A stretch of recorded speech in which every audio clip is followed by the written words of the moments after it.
Hello all.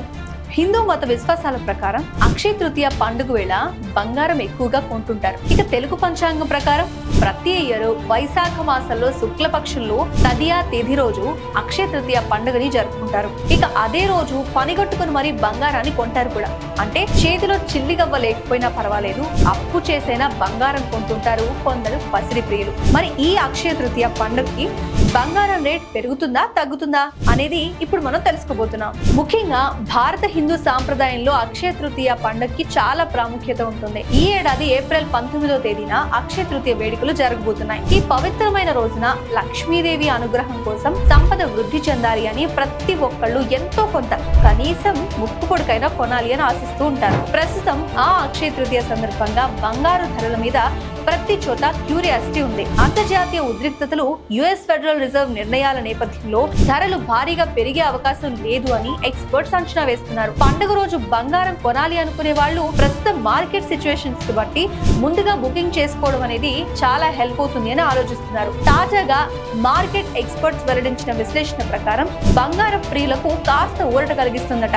ఏంటి అది అంటే ధరలు తగ్గే అవకాశం ఉంది అని. బంగారం ధరలు మార్చి నెల ప్రారంభం నుంచి కాస్త తగ్గుతూ కనిపిస్తున్నాయి. మధ్యలో పెరిగినా మళ్ళీ ఒకసారిగా పడిపోయాయి. ప్రెజెంట్ కాన్స్టెంట్ గా ఒకే లైన్ లో కనిపిస్తుంది. పండుగ సీజన్ లో డిమాండ్ పెరిగి ధరలు ఆకాశాన్ని తాకుతాయి. కానీ ఈ 2026 అక్షయ తృతీయ నాటికి ధరలు స్థిరంగా ఉండే అవకాశం ఉంది అని ఎక్స్పర్ట్స్ అంచనా వేస్తున్నారు. దీనికి చాలా ముఖ్యమైన కారణం ఏంటి అంటే అమెరికాలో ఉన్న ఫెడరల్ రిజర్వ్ తీసుకుంటున్న వడ్డీ రేట్ల నిర్ణయాలు. ప్రెజెంట్ యుఎస్ ఫెడరల్ వడ్డీ రేట్లు 3.5% నుంచి 3.75% మధ్య ఉన్నాయి. ఒకవేళ కనుక వడ్డీ రేట్లు పెంచితే పెట్టుబడిదారులు బంగారం నుంచి వైదొలిగి వేరే మార్గాల్లో పెట్టుబడులు పెడతారు. దీని వల్ల బంగారానికి డిమాండ్ తగ్గి ధరలు అదుపులోకి వస్తాయన్నమాట. ఇక ఏప్రిల్ 19న మార్కెట్ పరిస్థితి ఏంటి అని తెలుసుకోవాలనుకుంటున్నారా?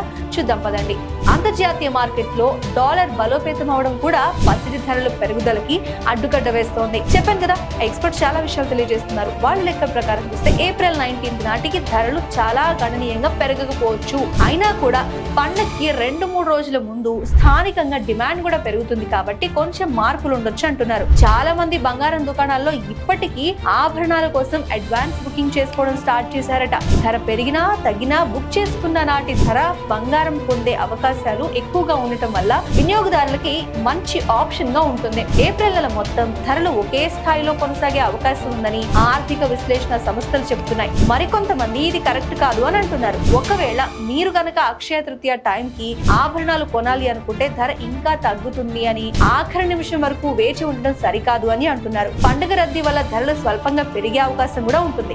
బంగారం కొనేటప్పుడు ఖచ్చితంగా బిఐఎస్ హాల్ మార్క్ మాత్రం ఉన్న నగల్ని కొనుక్కోవడానికి ఎంచుకోండి. మీరు కొనే బంగారం స్వచ్ఛతకి గ్యారంటీ ఇస్తుంది కాబట్టి కేవలం పెట్టుబడి కోసం అయితే భౌతిక బంగారం కంటే డిజిటల్ గోల్డ్ లేకపోతే గోల్డ్ ETF చాలా మంచివి. వీటిని తక్కువ ధరకే చాలా ఈజీగా కొనొచ్చు కూడా. ఈసారి కూడా అక్షయ తృతీయ బంగారం ప్రియులకు శుభ సూచకంగానే ఉందని చెప్పొచ్చు. ధరలు కాస్త స్థిరంగా ఉండే అవకాశం ఉంది కాబట్టి మీ బడ్జెట్ ని బట్టి గోల్డ్ కొనుగోలు చేయండి అని మాత్రం చెప్పొచ్చు.